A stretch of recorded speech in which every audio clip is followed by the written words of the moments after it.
मैंने कुछ टाइम पहले एक सर्वे करवाया था जिसमें लगभग 4000 लोगों ने पार्टिसिपेट किया था। इस सर्वे को दरअसल आप लोगों की सेकेंड हैंड कार्स की प्रेफरेंस को जानने के लिए किया गया था, जिसमें मैंने सीरीज ऑफ क्वेश्चंस पूछे थे, जैसे कि आप लोग किस बजट के अंदर गाड़ी ढूंढ रहे हैं, कितनी पुरानी कार आप ढूंढ रहे हैं, किस बॉडी टाइप के अंदर आप गाड़ी प्रेफर करते हैं, कौन से फ्यूल्स आप प्रेफर करते हैं ज्यादा, कौन से ब्रांड्स आपकी प्रेफरेंस में हैं, और यूज्ड कार देखते वक्त आप इन गाड़ियों की किन खूबियों को प्रायोरिटाइज करते हैं, जैसे कि रिलायबिलिटी या फिर फ्यूल एफिशिएंसी वगैरह। तो ये सवाल मैंने पूछे और हमारे लगभग 4000 व्यूअर्स ने अपने ओपिनियंस कास्ट किए, जिनके बेसिस पर मैंने अपनी रिसर्च करी और ये वीडियो बनाई। इस वीडियो के अंदर मैंने लगभग 15 कार्स को इंक्लूड किया है जो कि 5 लाख के अंदर आप खरीद सकते हैं, क्योंकि आप में ज्यादातर लोग 2 से लेकर 7 लाख के बीच में गाड़ियां ढूंढ रहे थे और आई फील कि 5 लाख के अंदर ना काफी सारे अच्छे ऑप्शन अवेलेबल हैं, तो इसीलिए 5 लाख की लिमिट है। जितनी भी गाड़ियां मैं बताऊंगा वो सब 5 लाख के अंदर होंगी। इसके अलावा मैंने कोशिश करी है कि जो भी गाड़ियां मैं इस वीडियो के अंदर बताने वाला हूं वो 4 से लेकर 9 साल के बीच में ही हो, उससे ज़्यादा पुरानी ना हो, क्योंकि इंडिया के अंदर जो स्ट्रिक्ट होते हुए एमिशन नॉर्म्स हैं उनकी वजह से आप ज़्यादा पुरानी गाड़ियां इंडियन सिटीज़ के अंदर नहीं चला पाओगे आने वाले टाइम में। दिल्ली एनसीआर में तो ऑलरेडी नहीं चला पा रहे हैं लोग। और इस वीडियो को लेकर मैंने पूरी कोशिश करी है कि जो भी कार्स मैं आपको बताने वाला हूँ ना यहाँ पर, वो रिलायबल हो, फ्यूल एफिशिएंट हो, सेफ और पावरफुल हो, क्योंकि आप लोगों की प्रेफरेंस भी इसी तरीके से है कुछ। इस वीडियो को मैंने 3 सेक्शंस में डिवाइड करा है, हैचबैक्स, सेडान्स और एसयूवीज। एमपीवीज भी आप लोगों ने ऑप्ट करी थी, लेकिन बहुत कम लोगों की प्रेफरेंस है एमपीवीज, और 5 लाख के अंदर ज़्यादा एमपीवीज है भी नहीं, इसलिए मैंने उस सेगमेंट को एक्सक्लूड कर दिया है। वो आने वाली वीडियोस के अंदर मैं बताऊंगा आपको। अब हालांकि जो कार्स मैंने इस वीडियो के अंदर बताई हैं वो मेरी एक्सपर्टीज के हिसाब से हैं और आपकी प्रेफरेंसेस के हिसाब से ही हैं, लेकिन फिर भी कुछ गाड़ियां बाकी गाड़ियों के मुकाबले ज़्यादा वैल्यू या फिर ज़्यादा परफॉर्मेंस प्रोवाइड कराती हैं। इसीलिए मैंने हर कैटेगरी के अंदर गाड़ियों को रैंक भी करवा दिया है, ताकि जो वीडियो है वो और भी ज़्यादा मज़ेदार हो जाए और आपके लिए बाइंग डिसीजन और भी ज़्यादा आसान हो जाए। तो चलिए सबसे पहले हम शुरू करते हैं हैचबैक से। मैंने टोटल 5 हैचबैक्स को इंक्लूड किया है, जिसमें 5वें नंबर पर आती है जैस। होंडा जैज एक थोड़ी सी प्रीमियम हैचबैक है, जिसका 2017 तक का पेट्रोल वेरिएंट आपको 4.5 लाख रुपए में मिल सकता है और WRV का पेट्रोल वाला वेरिएंट आपको 5 लाख रुपए तक में मिल सकता है। देखो, जैज की ना कुछ अपनी खासियतें हैं, जैसे कि good looks, up market interiors, अच्छी फिट एंड फिनिश और सबसे बड़ी खासियत रिलायबिलिटी। होंडा के सभी इंजन्स बहुत ज़्यादा रिलायबल हैं और सेम चीज़ इनके 1.2 लीटर के वीटेक के साथ भी जाती है, जो कि जैज के अंदर मिलता है। और हमारे सर्वे के मुताबिक भी लोग सबसे ज़्यादा प्रायोरिटी पे रिलायबिलिटी को ही रखते हैं यूज कार लेते टाइम, तो इसीलिए होंडा की जैज को मैंने इस वीडियो के अंदर इंक्लूड किया है। लेकिन इसको 5th रैंक पर मैंने इसलिए रखा है क्योंकि इस गाड़ी के साथ अपनी कुछ दिक्कतें भी हैं। होंडा जैज का ये जो 1.2 लीटर वाला पेट्रोल इंजन है ना, ये थोड़ा सा अंडर पावर्ड फील होता है सेगमेंट की बाकी गाड़ियों के मुकाबले। इसके अलावा होंडा के साथ अपनी एक खुद की दिक्कत भी है। होंडा वाले अपनी गाड़ियों के पार्ट्स बाहर मार्केट के अंदर नहीं बेचते हैं, जिसकी वजह से मैकेनिक्स को इनके पार्ट या तो जुगाड़ लगा के मंगाने पड़ते हैं, जिसकी वजह से थोड़े से महंगे हो जाते हैं, या फिर आपको अपनी गाड़ी सर्विस सेंटर पे ही ले जाके ठीक करानी पड़ती है। एंड ये होंडा के बारे में एक डेफिनेटली नेगेटिव बात है। एंड एक्चुअली टोयोटा के साथ भी कुछ ऐसा ही है। तो अगर आप टियर 3 सिटी में रहते हैं तो शायद से आपको अपनी होंडा रोड साइड गैराज में ठीक करवाने में थोड़ी दिक्कत आए, इसीलिए मैंने इसको थोड़ा पीछे भी रखा है इन 2-3 रीजंस की वजह से। 4th रैंक पर आती है स्विफ्ट। स्विफ्ट इतनी ज्यादा बिकी है कि इसको यूज्ड कार मार्केट के अंदर ढूंढना सबसे ज्यादा आसान है और 5 साल पुरानी स्विफ्ट आपको आराम से 5 लाख के अंदर मिल सकती है। हाँ, लेकिन मिड या फिर बेस वेरिएंट्स ही मिल पाएंगे आपको इस प्राइस पॉइंट पे, और अगर आपको टॉप मॉडल की तरफ जाना है तो आपको थोड़ी सी और पुरानी स्विफ्ट खरीदनी पड़ेगी। लेकिन उसमें भी कोई दिक्कत वाली बात नहीं है, क्योंकि स्विफ्ट एक हद से ज्यादा रिलायबल कार है। सालों साल चलने के बाद भी इसके इंजन में कोई दिक्कत नहीं आती है, और अगर कोई दिक्कत आती भी है तो इन कार्स को ठीक करना बहुत ही ज्यादा आसान है। इनकी मेंटेनेंस बहुत ज्यादा सस्ती पड़ती है और कहीं पर भी आप करा सकते हो, किसी भी गैराज के अंदर इनको। ये गाड़ी तेज भी चलती है, इसका पेट्रोल इंजन काफी ज्यादा फ्यूल एफिशिएंट भी है और ये अंदर से काफी ज्यादा स्पेशियस भी है। लेकिन इसके साथ अपनी कुछ एक दिक्कतें भी जुड़ी हुई हैं, जो हम सभी जानते हैं, यानी कि सेफ्टी। स्विफ्ट तो क्या, सुजुकी की हर एक गाड़ी काफी ज्यादा अनसेफ है, और नई जनरेशन वाली स्विफ्ट के साथ तो एक नई दिक्कत और भी है, जो कि जुड़ी हुई है इसके शीट मेटल से। इस गाड़ी की बॉडी पर बहुत ही पतला शीट मेटल यूज किया गया है, जिसकी वजह से गाड़ी की थोड़ी सी उम्र ज्यादा होने पर ये फ्लेक्स करने लग जाता है और गाड़ी की जो हालत है वो खराब सी दिखने लगती है। तो सेफ्टी और बिल्ड क्वालिटी 2 ऐसी रीजन है जिसकी वजह से मैंने इस गाड़ी को 4th रैंक पर रखा है, वरना अगर इसकी सेफ्टी या फिर इवन बिल्ड भी अच्छी होती ना तो भी मैं इसको थोड़ा सा आगे रख देता। लेकिन फिर भी एक बहुत ही अच्छी सिटी कार है, और अगर आप ज्यादातर सिटी में चलाने के लिए गाड़ी ढूंढ रहे हो तो आप स्विफ्ट के साथ जा सकते हो। 6 से 7 साल पुरानी डीजल वाली फीगो या फिर एस्पायर आपको 3.5 लाख रुपए के आसपास मिल जाएगी, और पेट्रोल वेरिएंट इसका 4 लाख में ही मिल जाएगा, वो भी अच्छी कंडीशन में। फोर्ड फीगो जब मार्केट में अवेलेबल थी ना, तब इसको टैंक बोला जाता था। मैंने इस गाड़ी को पर्सनली काफी ज्यादा चलाया है और इस कार की सबसे बड़ी खासियत डेफिनेटली मुझे सुपीरियर बॉडी लगती है इसकी।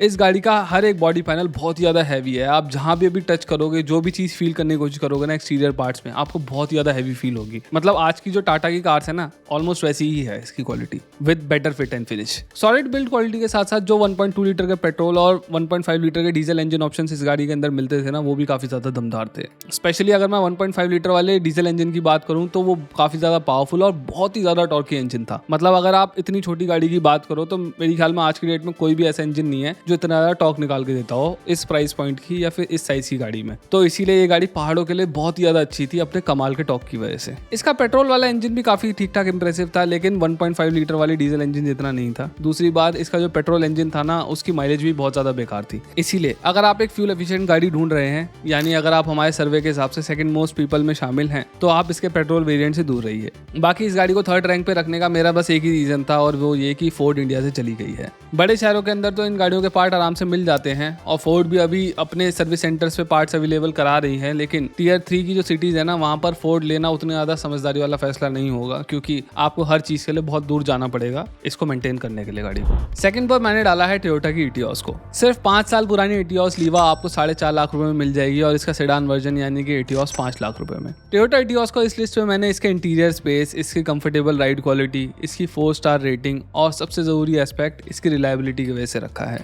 यूज्ड कार से सबसे ज्यादा लोग रिलायबिलिटी की डिमांड करते हैं, जो कि टोयोटा की हर एक गाड़ी फुलफिल करती है, और ये गाड़ी भी। इंटरनेट पे कई सारी ऐसी वीडियोस अवेलेबल हैं जहां पर इन गाड़ियों के कमर्शियल ड्राइवर्स ने इनको 5 लाख से भी ज्यादा किलोमीटर तक चला दिया है, और ये एक बहुत बड़ा रीजन है जिसकी वजह से मैंने इस गाड़ी को सेकंड नंबर पर रखा है। लेकिन फर्स्ट पर क्यों नहीं रखा? वेल, इसके पोलराइजिंग डिजाइन और बहुत ही ज्यादा बेसिक और ब्लैंड इंटीरियर की वजह से। ये गाड़ी अपने ब्लैंड, बेसिक और बहुत ही ज्यादा रफ प्लास्टिक वाले इंटीरियर्स की वजह से फेल हुई थी, और यही एक रीजन भी है जिसकी वजह से यूज्ड कार मार्केट के अंदर काफी ज्यादा सस्ती में मिल रही है। तो अगर इसके ब्लैंड इंटीरियर्स और पोलराइजिंग डिजाइन से आपको कोई दिक्कत नहीं है ना, तो आप इस गाड़ी के साथ जरूर जाइए। नंबर 1 पर मेरे हिसाब से आती है एलीट i20। ये एक प्रीमियम हैचबैक है जो कि आपको 4.5 से 5 लाख रुपए में आराम से मिल जाएगी, वो भी सिर्फ 6 से 7 साल पुरानी। मैंने इस गाड़ी को प्रायोरिटी लिस्ट में सबसे ज्यादा ऊपर इसलिए रखा है क्योंकि एक्सेप्ट माइलेज, इस गाड़ी के अंदर आपको हर वो खूबी मिल जाएगी जो आप एक यूज्ड हैचबैक के अंदर ढूंढ रहे हो। जैसे कि ये गाड़ी अच्छी खासी रिलायबल है, इस गाड़ी के अंदर ठीक ठाक पावरफुल इंजन मिलते हैं, और अगर आप खासकर डीजल इंजन के साथ जाओगे तो पावर के साथ साथ आपको माइलेज भी अच्छी मिल जाएगी। ये गाड़ी दब के चलती है, यानी कि हाई स्पीड स्टेबिलिटी इस गाड़ी की ठीक ठाक अच्छी है, जो कि आपको बाकी हैचबैक्स में देखने को नहीं मिलेगी। इस गाड़ी की विड्थ अच्छी है, यानी कि इस गाड़ी के अंदर स्पेस अच्छा है। बॉडी का शीट मेटल काफी ज्यादा अच्छा है, जिसकी वजह से ये गाड़ी छोटे मोटे एक्सीडेंट्स में दबती नहीं है और इसका ज्यादा नुकसान नहीं होता। हाँ, मैं मानता हूँ इसकी सेफ्टी रेटिंग्स नहीं है और हो सकता है बहुत ज्यादा सेफ भी ना हो, लेकिन ये बलिनो की तरह पिचकती भी नहीं रहती बात बात पे। और इन सभी बातों के साथ इस गाड़ी की जो इंटीरियर की क्वालिटी है ना, वो आपको फील कराती है कि आप एक थोड़ी सी महंगी कार के अंदर बैठे हो। तो यही सारे रीजंस हैं जिनके चलते मैंने इसको टॉप पोजीशन पे रखा है, और मेरे हिसाब से ज्यादातर लोगों के लिए ये गाड़ी सूटेबल है। हैचबैक से बात चलिए, अब हम बात कर लेते हैं 5 बेस्ट सेडान्स की जो आप 5 लाख के अंदर खरीद सकते हो। इस लिस्ट में मैंने लास्ट नंबर पर रखा है VW की वेंटो को और स्कोडा की रैपिड को। दोनों गाड़ियां सेम तरीके के इंजन्स, ड्राइव ट्रेन्स और पार्ट्स यूज करती हैं, और इन दोनों ही गाड़ियों के प्राइस यूज्ड कार मार्केट में ऑलमोस्ट सेम से ही हैं। 5 लाख में आपको 2016 तक की वेंटो या फिर रैपिड मिल जाएगी, यानी कि 8 साल पुरानी, और इसमें भी आपको ज्यादातर डीजल इंजन ही मिल पाएंगे। तो इसीलिए अगर आप दिल्ली NCR से हैं तो ये गाड़ियां आपके लिए बहुत ज्यादा सूटेबल नहीं है। इन कार्स को 2 रीजंस की वजह से मैंने इस लिस्ट के अंदर रखा है, एक तो है इंजन और दूसरा है हैंडलिंग। ये दोनों ही गाड़ियां बहुत ज्यादा ड्राइवर फोकस्ड हैं, और अगर आप ऐसी गाड़ी ढूंढ रहे हो जिनको चलाने में बहुत ज्यादा मजा है तो आपके लिए गाड़ियां बिल्कुल ठीक हैं। एंड एक्चुअली ये अच्छी खासी ट्यूनेबल भी हैं अगर आप इन्हें डीजल अवतार में लेते हो, यानी कि अगर आप 5 लाख रुपए के अंदर एक डीजल वाली वेंटो या फिर रैपिड लेते हो तो आप उसको ट्यून करवा सकते हो और डीजल रॉकेट के मजे सिर्फ 5 लाख रुपए में उठा सकते हो। लेकिन ध्यान रखना, इनको सिर्फ मैनुअल ट्रांसमिशन के साथ लेना, क्योंकि इनके साथ जो DSG गियर बॉक्स आते थे ना, वो बहुत ज्यादा नोटोरियस हैं, लोगों को परेशान करके रख देते हैं। इसके अलावा एक चीज और ध्यान रखना, और वो ये कि इनका जो सर्विस रिकॉर्ड है ना, उसको बहुत ही ज्यादा अच्छे से चेक करना। जर्मन कार्स तभी अच्छे से काम करती हैं जब उनकी मेंटेनेंस प्रॉपर हुई हो और कंपनी में हुई हो, वरना आपकी जेब पर ये बहुत ही तगड़ा चूना लगा सकती हैं, क्योंकि इनके जो पार्ट्स की कॉस्ट है ना, वो नॉर्मल गाड़ी के मुकाबले 3, 4 और समटाइम्स 5 गुना भी ज्यादा महंगी होती है। और कहीं ना कहीं यही रीजन है जिसकी वजह से मैंने इन गाड़ियों को इस लिस्ट में रखा तो है, लेकिन लास्ट रैंक पर रखा है, क्योंकि ये बहुत सारे लोगों के लिए सूटेबल नहीं है। 5 लाख में लगभग 9 साल पुरानी वर्ना आपको पेट्रोल में और 8 से 7 साल पुरानी डीजल में मिल सकती है। वर्ना भी इस लिस्ट में इसीलिए रखी गई है क्योंकि ये भी एक परफॉर्मेंस ओरिएंटेड गाड़ी है। खासकर इसका डीजल इंजन बहुत ही ज्यादा अच्छी परफॉर्मेंस निकाल के देता है, और इस गाड़ी के साथ वो वाली दिक्कत भी नहीं है जो कि VW ग्रुप की गाड़ियों के साथ है, यानी कि रिलायबिलिटी। हुंडई की ज्यादातर गाड़ियां काफी ज्यादा रिलायबल ही हैं और आपको बहुत ज्यादा दिक्कत नहीं देती हैं। लेकिन ध्यान रखना, यहाँ पर भी वर्ना सिर्फ डीजल इंजन के साथ ही ज्यादा सूटेबल है। अगर आप इसके पेट्रोल इंजन के साथ जाओगे तो आप याद रखना, इस गाड़ी की जो माइलेज है ना, वो बहुत ही ज्यादा खराब है। 8 से 9 की भी माइलेज अगर ये निकाल के दे देना शहर के अंदर तो भी बहुत है। तो इसीलिए ये गाड़ी ज़्यादातर दिल्ली एनसीआर वालों के लिए तो नहीं है, लेकिन अगर आप दिल्ली एनसीआर से बाहर रहते हैं और एक परफॉर्मेंस गाड़ी ढूंढ रहे हैं बिना ज़्यादा सरदर्दी के, जो कि जर्मन गाड़ियों के साथ आती है, तो आप इस गाड़ी के साथ जरूर जा सकते हैं। थर्ड पोजीशन पे मैंने रखा है टोयोटा की कोरोला ऑल्टिस को। कोरोला एक D1 सेगमेंट की सेडान है और इसके साथ अगर हम टोयोटा की ब्रांड वैल्यू को भी ऐड कर दें तो इस गाड़ी की यूज्ड कार मार्केट के अंदर कीमतें थोड़ी सी ऊपर चली जाती हैं, लेकिन फिर भी आपको 10 साल पुरानी कोरोला ऑल्टिस लगभग 5 लाख रुपए में मिल सकती है। कोरोला ऑल्टिस एक 1.8 लीटर के पेट्रोल इंजन के साथ आती थी जो ऑलमोस्ट 140 bhp तक प्रोड्यूस कर सकता था। इस तरीके की बड़े इंजन वाली गाड़ियां हाईवे पर बहुत ही ज्यादा एफर्टलेस तरीके से क्रूज करती हैं, और क्योंकि ये एक टोयोटा है इसीलिए बहुत ही ज्यादा डिपेंडेबल भी है। एंड एक्चुअली कोरोला तो पूरी दुनिया के अंदर सबसे ज्यादा डिपेंडेबल कार्स में से एक मानी जाती है। इसके अलावा अगर हम इस गाड़ी के लुक्स की बात करें तो ये गाड़ी आज भी बहुत ही ज्यादा फ्रेश दिखाई देती है। ऐसा लगता ही नहीं है कि इस गाड़ी ने एज किया है अभी। और सेम ये एज वाली बात इसके इंटीरियर्स में भी दिखाई देती है। इसके इंटीरियर्स अभी भी बहुत ही ज्यादा फ्रेश दिखाई देते हैं और हर जगह जो मटेरियल्स का इस्तेमाल किया गया है वो भी काफी ज्यादा हाई क्वालिटी वाला है। साथ ही साथ क्योंकि गाड़ी बहुत ज्यादा बड़ी है इसीलिए इंटीरियर के अंदर स्पेस भी बहुत ज्यादा अच्छा है। कार बहुत ज्यादा अच्छी है, लेकिन जब ये नहीं हुआ करती थी तब ये काफी ज्यादा महंगी भी हुआ करती थी। यानी कि हो सकता है आपको एक 10 साल पुरानी कोरोला ऑल्टिस 5 लाख रुपए तक में मिल जाए, लेकिन हो सकता है आप इस गाड़ी को उस तरीके से मेंटेन ना कर पाए जिस तरीके से आप एक सी या फिर एक बी सेगमेंट की कार को कर सकते हैं, क्योंकि इसके जो पार्ट्स की कॉस्ट है वो काफी ज्यादा हाई है। लेकिन स्टिल अगर आप इसकी ओनरशिप को भी अफोर्ड कर सकते हैं इसके प्राइस के साथ साथ, देन गो फॉर इट। ये एक बहुत ही ज्यादा अच्छी गाड़ी है, लेकिन ये भी ध्यान रखना कि आपको 5 लाख रुपए में ये गाड़ी 10 से 11 साल पुरानी ही मिल पाएगी, बहुत ज्यादा नहीं तो नहीं मिल पाएगी। और यही एक रीजन है जिसकी वजह से मैंने इसको पीछे भी रखा है थोड़ा सा। निसान सनी का सबसे बड़ा सेलिंग पॉइंट इस गाड़ी का अंदर का स्पेस था और इसीलिए इस गाड़ी को कार नहीं कार बोला जाता था। ड्राइवर कार लेके आओ।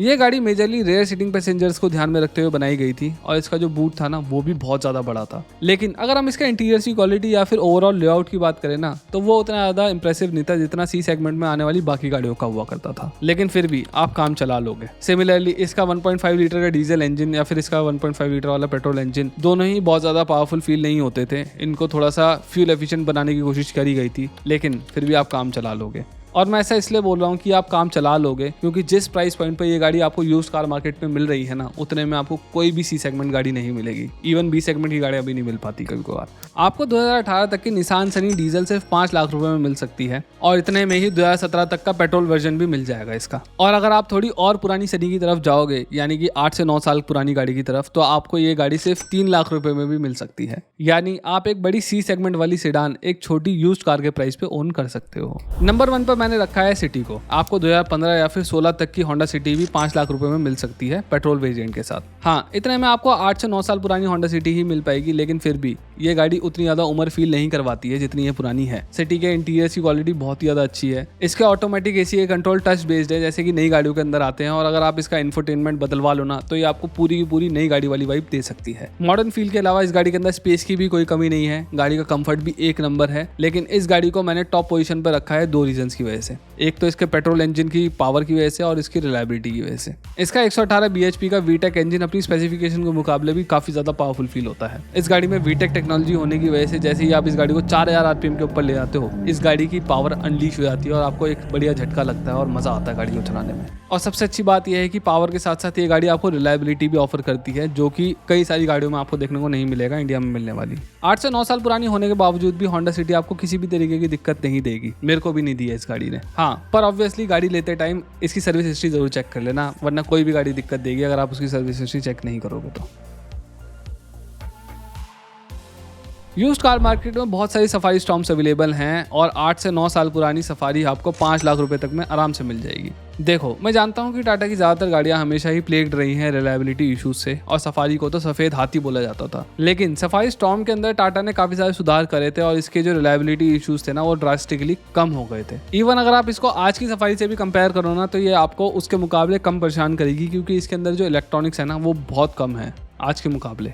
वैसे मैं सफारी स्टॉर्म को इस लिस्ट के अंदर ना भी रखता, लेकिन सफारी स्टॉर्म उन rare big and real SUVs में से एक है जिन्हें आप 5 लाख के अंदर आज भी अच्छी कंडीशन में खरीद सकते हो। सिर्फ 5 लाख रुपए में ये गाड़ी आपको अच्छी खासी ऑफ रोड कैपेबिलिटीज दे देती है और इस गाड़ी को चलाते वक्त महाराजा वाली फीलिंग आती है, जो कि सिर्फ स्कॉर्पियो और फॉर्च्यूनर जैसी गाड़ियां ही दे पाती हैं आज के टाइम पे। तो अगर आप एनसीआर से बाहर रहते हो और एक प्रॉपर एसयूवी ढूंढ रहे हो तो गो फॉर इट। हाँ, थोड़ा मेंटेनेंस ज़्यादा हो सकता है, लेकिन जो इस गाड़ी की फील है ना वो उन खर्चों को जस्टिफाई कर देती है। आपको 2017 या फिर इवन 2018 तक की रेनो डस्टर या फिर टेरानो 5 लाख रुपए में आराम से मिल जाएगी। पेट्रोल वाला वेरिएंट लेने का कोई फायदा नहीं है क्योंकि माइलेज बहुत खराब थी और परफॉर्मेंस भी कोई खास अच्छी नहीं थी। इसीलिए अगर आपको टेरानो या फिर डस्टर लेनी ही है तो डीजल इंजन के साथ ही लेना। रेनो डस्टर के अंदर आपको स्पेस अच्छा मिलता है, गाड़ी की विड्थ अच्छी मिलती है और पर्सनली मुझे आज भी इसका डिजाइन बहुत ही ज्यादा अच्छा लगता है। ये गाड़ी बहुत ही अच्छी तरीके से एज हो रही है, मेरे को ऐसा ही लगता है। रेनो के डीजल इंजन ठीक ठाक रिलायबल हैं और अपनी ओनरशिप के दौरान आपको कोई भी दिक्कत नहीं देंगे। हाँ, लेकिन डीजल के अंदर 85 और 110 हॉर्स पावर 2 वेरिएंट्स आते थे और आप कोशिश करना कि ज़्यादा पावर वाला ही लो। इस गाड़ी के साथ कुछ डिसअपॉइंटमेंट्स भी हैं, जैसे कि इसका जो इंटीरियर्स हैं वो बहुत ज़्यादा ब्लैंड और आउटडेटेड फील होते हैं और जो प्लास्टिक्स हैं थ्रू आउट बहुत ज़्यादा हार्ड हैं उसके अंदर। लेकिन जिस प्राइस पॉइंट के अंदर ये यूज्ड कार मार्केट के अंदर मिल रही है ना, उसमें हम ज़्यादा शिकायत नहीं कर सकते हैं। थर्ड पर आती है बोलेरो। ज़्यादातर शहरों में रहने वाले लोग जब यूज्ड गाड़ी लेने जाते हैं तो वो बोलेरो के बारे में बिल्कुल भी नहीं सोचते, लेकिन मेरा मानना यह है कि बोलेरो उन लोगों के लिए बहुत ही अच्छा ऑप्शन है जो ज़्यादातर पहाड़ों पर गाड़ी चलाते हैं और एडवेंचर करना पसंद करते हैं। बोलेरो का 2017 से 18 तक का मॉडल भी आपको 5 लाख रुपए में आराम से मिल सकता है। ये गाड़ी अपनी बेहद ही जानदार बॉडी और डेड रिलायबल इंजन के लिए जानी जाती है। इस गाड़ी के अंदर कोई भी ऐसे फालतू के तामझाम नहीं आते जो कि खराब हो जाएं, इसीलिए इस गाड़ी को रिलायबल बोला जाता है। ये गाड़ी एक अच्छी खासी ऑफ रोड कैपेबल गाड़ी है। ये बॉडी ऑन फ्रेम कंस्ट्रक्शन के साथ आती है और ये रियर व्हील ड्राइव सेटअप के साथ आती है, यानी आप मोस्ट कंडीशंस के अंदर फंसोगे ही नहीं। साथ ही साथ ये अपने सब 4 मीटर कंस्ट्रक्शन की वजह से सफारी और स्कॉर्पियो जैसी गाड़ियों जितनी बड़ी भी नहीं है, इसीलिए ये कम जगह के अंदर आराम से पार्क हो जाती है। लेकिन छोटी होने के बावजूद भी इस गाड़ी के अंदर 7 लोग ट्रैवल कर सकते हैं। हाँ, लास्ट वाली सीट साइड फेसिंग है तो वो उतनी ज्यादा कंफर्टेबल नहीं है, लेकिन फिर भी कर तो सकते ही हैं। अब जिन मॉडल ईयर्स की बोलेरो की बात मैं कर रहा हूँ उसमें 2.5 लीटर का डीजल इंजन आया करता था जो पावर तो बहुत ज्यादा प्रोड्यूस नहीं करता था, लेकिन ये गाड़ी अपने लो एंड टॉक के लिए जानी जाती थी। तो जो लोग एक वर्क हाउस ढूंढ रहे हैं उनके लिए तो ये गाड़ी अच्छी है ही, साथ ही साथ जो लोग सेकेंडरी कार ढूंढ रहे हैं एडवेंचर वगैरह के लिए, उनके लिए भी बोलेरो बहुत ही ज्यादा अच्छी है। चलो अब पहाड़ से उतर के शहरों में चलते हैं और बात करते हैं एस क्रॉस की। 5 लाख में आपको 2016 से 2017 तक के मॉडल ईयर वाली एस क्रॉस मिल सकती है। अब वैसे तो ये क्रॉस ओवर है, लेकिन आजकल हर एक फुली हुई गाड़ी को एसयूवी ही बोला जाता है। एस क्रॉस मारुति की उन सभी अच्छाइयों के साथ आती है जिनकी वजह से गाड़ियां बिकती हैं, यानी कि इसकी माइलेज बहुत अच्छी है, अच्छी खासी रिलायबल है, ये गाड़ी अंदर से लंबी चौड़ी है तो स्पेस काफी अच्छा है। लेकिन इस गाड़ी के जो इंजन है ना वो उतने ज़्यादा इंप्रेसिव नहीं है, यानी कि जो इसका 1.5 लीटर का पेट्रोल और 1.3 लीटर का डीजल इंजन है वो काफ़ी ज़्यादा माइलेज ओरिएंटेड इंजन हैं, बहुत ज़्यादा पावर प्रोड्यूस नहीं करते हैं। लेकिन एस क्रॉस के अंदर भी आपके पास एक ऑप्शन है, अगर आप पावरफुल इंजन चाहते हैं तो आप इसके 1.6 लीटर वाले डीजल इंजन की तरफ जा सकते हैं। वो थोड़ी पुरानी मिलेगी आपको, 2016 मॉडल ईयर के आसपास की मिलेगी, लेकिन वो गाड़ी सच में काफ़ी ज़्यादा पावरफुल है और मज़ा आएगा उसको चलाने में आपको। तो एसयूवीज की प्रायोरिटी लिस्ट पे मैंने टॉप पर रखा है फोर्ड की इकोस्पोर्ट को। 2016 तक के मॉडल ईयर वाली पेट्रोल इकोस्पोर्ट आपको 5 लाख रुपए में मिल जाएगी और अगर आप डीजल की तरफ जाते हैं तो 2017 तक की गाड़ी भी मिल सकती है, यानी कि पेट्रोल में आपको प्री फेस लिफ्ट मिलेगी और डीजल में आपको फेस लिफ्टेड गाड़ी 5 लाख रुपए में मिल जाएगी। इको स्पोर्ट को टॉप पे रखने के कई रीजंस हैं, जैसे कि इसकी जो बॉडी है ना वो बहुत ज़्यादा सॉलिड है। इसके साथ इसके अंदर जो पेट्रोल और डीजल इंजन मिलते हैं वो दोनों ही काफ़ी ज़्यादा पावरफुल है। एक्चुअली इसका जो पेट्रोल इंजन है वो 121 bhp प्रोड्यूस करता है, जो कि होंडा सिटी से भी ज़्यादा है। और ये क्योंकि GDI इंजन है तो इसका लो एंड टॉर्क भी काफ़ी ज़्यादा अच्छा है पेट्रोल का होने के बावजूद भी। लेकिन अगर आप डीजल इंजन की तरफ जाते हो तो वो अपने आप में ही अलग रॉकेट है। तो दोनों ही इंजन काफ़ी ज़्यादा पावरफुल है और आज भी मेरे हिसाब से मार्केट के अंदर एक भी ऐसी छोटी SUV नहीं है जो इको स्पोर्ट को टक्कर दे सके परफॉर्मेंस के मामले में। इवन कई बड़ी गाड़ियां भी नहीं दे सकती। इस गाड़ी के इंजन की रिलायबिलिटी भी काफ़ी ज़्यादा अच्छी है। हाँ, बस फोर्ड इंडिया में फिलहाल काम नहीं कर रही है, उसकी वजह से पार्ट्स को लेकर थोड़ी सी दिक्कत फ्यूचर में आ सकती है। लेकिन मेरा मानना यह है कि ये गाड़ियाँ कुछ ज़्यादा ही बिकी हैं, जिसकी वजह से कहीं ना कहीं से जुगाड़ हो ही जाएगा पार्ट्स का। तो लेकिन अगर आप Tier 3 सिटी में रहते हैं तो मैं ये गाड़ी रिकमेंड ज़्यादा नहीं करूँगा आपको, क्योंकि आपको दिक्कत आ सकती है इसके पार्ट्स एक्वायर करने में। लेकिन बाकी ज़्यादातर जनता के लिए इस गाड़ी को खरीदना अभी भी बहुत ज़्यादा मज़ेदार साबित होगा, क्योंकि इस गाड़ी के इंजन के अलावा इस गाड़ी के इंटीरियर की क्वालिटी, इस गाड़ी की फिट एंड फिनिश, इस गाड़ी की ओवरऑल फील काफ़ी ज़्यादा अच्छी है। तो यही थी मेरी list of best used cars in India under 5 lakh rupees. तो इस वीडियो में बस इतना ही। अगर आपको मेरी वीडियो पसंद आई हो तो please consider subscribing to our channel. इस वीडियो को लाइक करिए, शेयर करिए और कमेंट्स में ये भी ज़रूर बताइए कि आपकी फेवरेट यूज्ड कार कौन सी है इस लिस्ट के अंदर। Thank you.